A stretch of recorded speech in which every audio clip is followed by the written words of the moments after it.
दोस्तों साल 1957 में वैज्ञानिकों द्वारा यूनिक हाइब्रिड मधुमक्खी को ब्राजील में बनाया गया था, ये सोचकर कि ये ज्यादा शहद क्रिएट करेंगी। लेकिन पूरा खेल ही पलट गया। असल में ये इंसेक्ट काफी ज्यादा एग्रेसिव नेचर की निकली, जिसकी वजह से ये हाइब्रिड मधुमक्खी जिस किसी को भी देखती थी उस पर अटैक करने लगती थी। जिसके बाद 1980 के दौरान ये किलर मधुमक्खी यूनाइटेड स्टेट पहुंची और आज ये पूरी दुनिया में फैल रही हैं। ऐसे में आज हम ये जानेंगे कि जब ये मधुमक्खी किसी को डंक मारती हैं तो उसका क्या हाल होता है।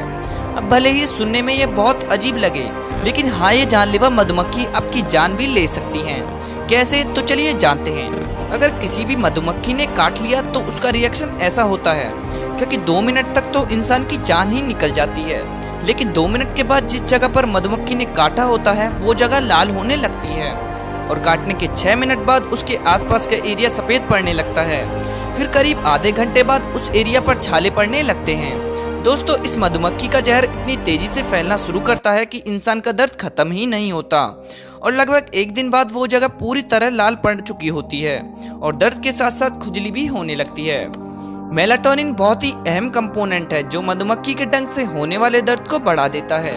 हालांकि आपको किसी प्रकार की एलर्जी नहीं है तो आपकी बॉडी इससे लड़ सकेगी, लेकिन अगर आपको एलर्जी है तो समझिए काम खत्म। हम आपको मधुमक्खी के जहर के बारे में और ज्यादा बताएं उससे पहले हम बात करते हैं कि मधुमक्खियां ऐसा बर्ताव क्यों करती हैं।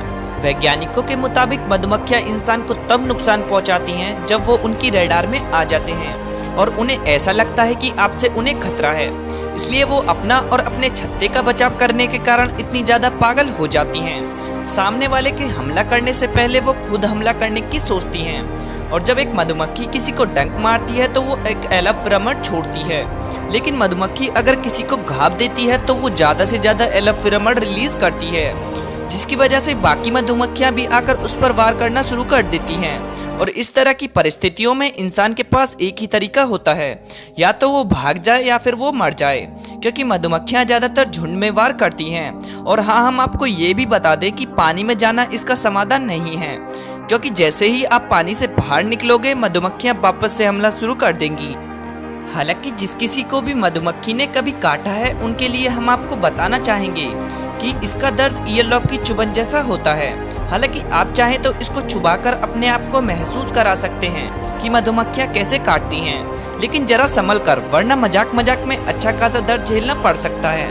वैसे क्या हमने आपको बताया कि मधुमक्खी के काटने का जो दर्द होता है उसका भी लेवल होता है, क्योंकि जो पहला लेवल होता है उसको तो इंसान एक बार को झेल भी सकेगा, लेकिन जैसे ही लेवल बढ़ता है इंसान की हालत खराब होने लगती है।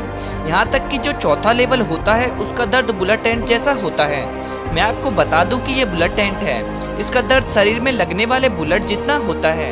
अब आप समझ ही सकते हैं कि दर्द का लेवल कहाँ तक पहुँच सकता है। लेकिन शायद आपको ये पता नहीं होगा कि किसी पर भी इतना घातक वार करना मधुमक्खियों के लिए जानलेवा होता है, क्योंकि अपना डंक मारने के बाद मधुमक्खियां मर जाती हैं, क्योंकि डंक मारते समय डंक उनके शरीर से टूट जाता है, जिसकी वजह से इनके शरीर के अहम हिस्से काम करना बंद कर देते हैं। इसलिए केवल रानी मधुमक्खी ही किसी को अनलिमिटेड बार डंक मार सकती है, क्योंकि उनके डंक का स्ट्रक्चर काफी स्मूथ होता है, वरना बाकी मधुमक्खियों का घातक डंक उनके लिए ही जानलेवा होता है।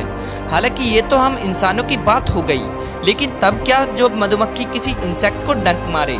जाहिर सी बात है, इन्हें हम इंसानों को डंक मारने के लिए तो बनाया नहीं गया है, इन्हें जहरीला दूसरे इंसेक्ट से लड़ने के लिए बनाया गया है। ऐसे में जब ये मधुमक्खियां दूसरे इंसेक्ट को डंक मारती हैं तो ये बड़े मजे से दूसरे इंसेक्ट को बार बार डंक मार सकती हैं। अब दोस्तों, भले ही मधुमक्खियों का डंक उनका सबसे बड़ा हथियार है, लेकिन एक अकेला हथियार तो है नहीं, क्योंकि कुछ मधुमक्खियां अपने शरीर का टेम्परेचर बढ़ाना भी जानती हैं। नहीं, हम बिल्कुल भी मजाक नहीं कर रहे।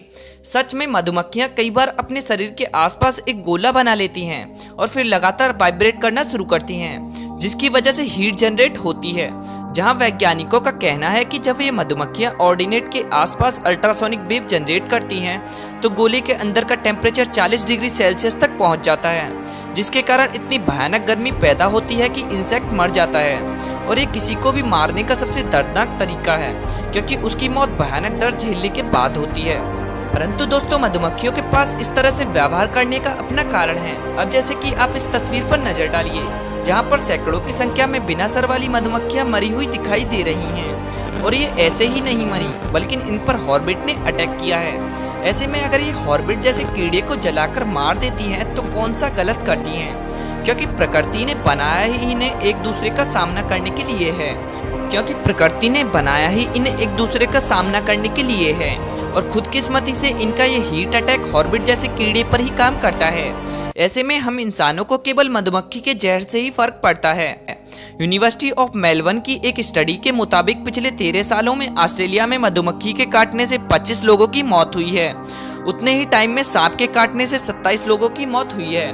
तो आप भला सांप को खतरनाक और मधुमक्खी को कमजोर कैसे समझ सकते हैं। इसी के साथ इसी वीडियो में बस इतना ही। मिलते हैं एक नई और नॉलेज से भरी वीडियो के साथ। Thank you.